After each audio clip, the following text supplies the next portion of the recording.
그러니까 지금 이제 당위적인 말씀으로는 노 변호사님 말씀이 다 맞는데 네. 현실적으로는 여의치는 않아 보여요. 아, 그러니까 그래요? 지금 상황에서는 국민의힘 의원들 개인 접촉을 해가지고 뭐 사정하고 이럴 때 아닙니다. 그거는 아. 그거대로 하되 예. 지금은 이제 국민들의 분노가 어느 정도인지 시험대가 이제 주어진 거예요. 사실 지금 벌써부터 야권의 주요 정당들이 주말에 광화문으로 나가겠다, 시청 앞으로 나가겠다는 정당들이 속출하고 있습니다. 굉장히 이번 주말이 고비가 되고, 네. 그리고 다음 주에 이제 재의결될 때가 국회 앞이 엄청나게 아마 저 혼란스러운 광경이 펼쳐질 겁니다. 그런데 저는 그 이유도 더 중요하다고 보는 게, 이러는 과정에서 계속 정부에서 국민을 진짜 개로하는 이런 어떤 그 흐름 언사들이 계속 나오고, 또 국민의힘 쪽에서 만약에 이걸 부결시키고 잘했다는 듯이 이런 식으로 계속 어떤 그 메시지 관리가 이루어질 경우에 마치 국민이 헌법을 위반하는 세력인 것처럼 이런 식으로 이제 나올 때는 제가 보기에는 사태가 심상치가 않아지거든요. 그러니까 그런 광경을 실제로 보여줘야 돼요. 자꾸 국민의힘 쪽에 보여줘야만 오히려 이 민심의 바다에서 배가 뒤집힐 수도 있는, 이게 국민의힘이 지금 위태위태할 수도 있는 작은 배에 불과하다는 거, 이런 걸 얼마나 체감을 느끼게 할 수 있느냐, 이겁니다. 이거. 그래서 이제는 항쟁의 시간, 불복종의 시간입니다. 시민 불복종 운동으로 이게 서서히 진화돼 나가겠죠. 그럴 때가 심각해지는 거예요. 이번 주말에 아마 민주당 당선인들 있지 않습니까? 야당 국회의원들이 몇 명쯤 나오느냐, 이것도 굉장히 중요하고, 아마 그리로 생각보다 많이 나올 겁니다. 예전에는 뭐 다 합쳐봐야 20명도 안 됐다 이랬는데 지금은 국면이 달라졌다, 이렇게 저는 보고 있고요.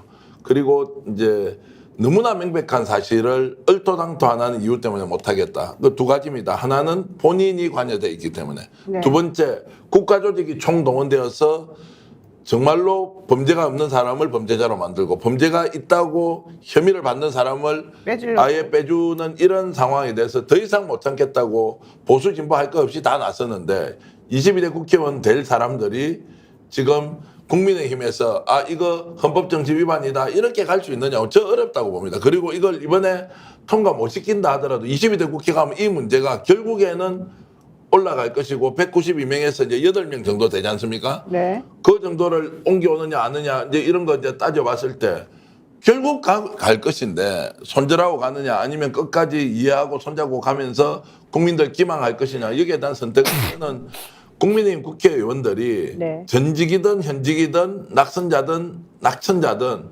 판단할 수밖에 없는 시간이 오는 것이고, 이제 여기에서 각자 자기 역할을 하면 된다. 국민은 목소리 내고, 야당은 야당 역할하고, 국힘은 국힘대로 이것이 맞다 보청가면 자기들이 이게 책임 정치다 하면서 뭐 지방선거 끝나고 보궐선거 끝나고 다 이제 이런 방식으로 국가 운영하겠다고 선언하는 것이나 다름없기 때문에 각자 자기 얘기해야 한다고 봅니다. 권대희 본부장 어떻습니까? 네. 국민의힘 이탈표 얼마나 나올까요?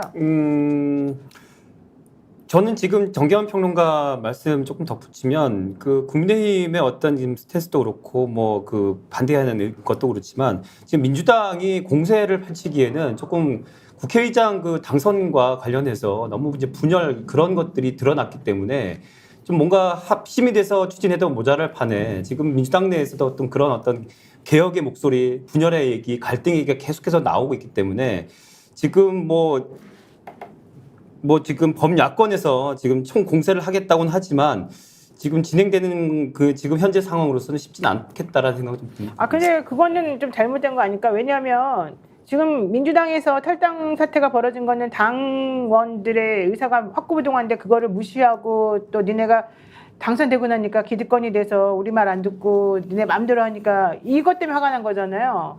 그러니까 오히려 지금 국회의원들은 눈치를 보고 있단 말이에요. 당원들의 눈치를. 그러면 당원들이나 지지자들이 지금 이 최혜병 특검 관련해 가지고는 하고 싶은 게 무엇인지 명확한데, 여기에 대해서 그걸 분야되라고 그런데 이제 윤석열 지금 정부가 지금 네. 그 김 여사를 비호하기 위한 검찰 인사를 새롭게 했지 않습니까? 네. 또 여기에 여권은 그대로 또 따라가는 분위기고, 그렇다면은 사실 어렵지 않겠는가, 만만치 않겠다는 생각을 하는 거죠. 이제 이 얘기는 이제 지금 민주당 국회의원 당선 정치인들이 보여줬던 행태가 국민들로부터 확고한 믿음을 마음을 못 얻고 있지 가진다. 못하다. 네, 지금 네. 제대로 싸우거나 뭔가 새로운 국회에서 새로운 모습으로 윤석열 대통령을 견제해야 된다 이런 걸 못하고 있다. 이게 이제 국회의장 경선 과정에서 나타난 것이다. 그렇기 때문에 이번에 제대로 싸우겠느냐는 의심을 하는 것은 저는 뭐 당연하다고 생각하고 이제 그러면서 노영희 변호사 말씀처럼 그렇기 때문에 지금은 바짝 쫄고 있어서 민심이나 당심을 배반하고 하진 않을 것이다라고 하는데 이번 주말에 이제 정말 광화문 집회 있지 않습니까? 어느 정도 나오는지 보면 아 민주당이 대충 대우를 이렇게 가져가고 있구나라는 판단을 할 수 있다고 봅니다. 아니 그런데 이 항쟁의 시간에서는 민주당이 중요한 존재가 아니에요. 네. 그 2016년에 박근혜 대통령 탄핵 때도 광장에 제일 늦게 나온 당사자가 민주당입니다. 그리고 그때 이재명 대표가 그나마 제일 빨리 나왔고 나머지는 이제 100만 명 넘어가고 하니까 그때서야 이제 나와가지고 또 야유도 많이 받았어요. 이게 실제 국민이나 또는 민주당의 기층 당원들이 분노하는 단계가 되면은요.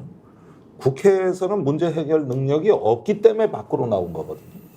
그땐 당연히 국회에서 뭔 일이 벌어지는 게 중요한 게 아니에요. 만약에 거부권이 이제 재의결이 안 되고 그것이 이제 광장의 분노의 민심으로 표출이 된다 그러면은 전국의 주도권이 광장으로 넘어가는 거고. 네. 그 다음에 그 정당은 그 뒤를 따라가는 거예요. 모든 항쟁은 그렇게 진행돼 왔다고 지금까지. 그리고 이번에 이제 민주당 경우에는 사실 그렇게 이 문제를 여야 합의를 외쳐온 김진표 의장도 그분 어느 사이에 출장 갔다 오셨대.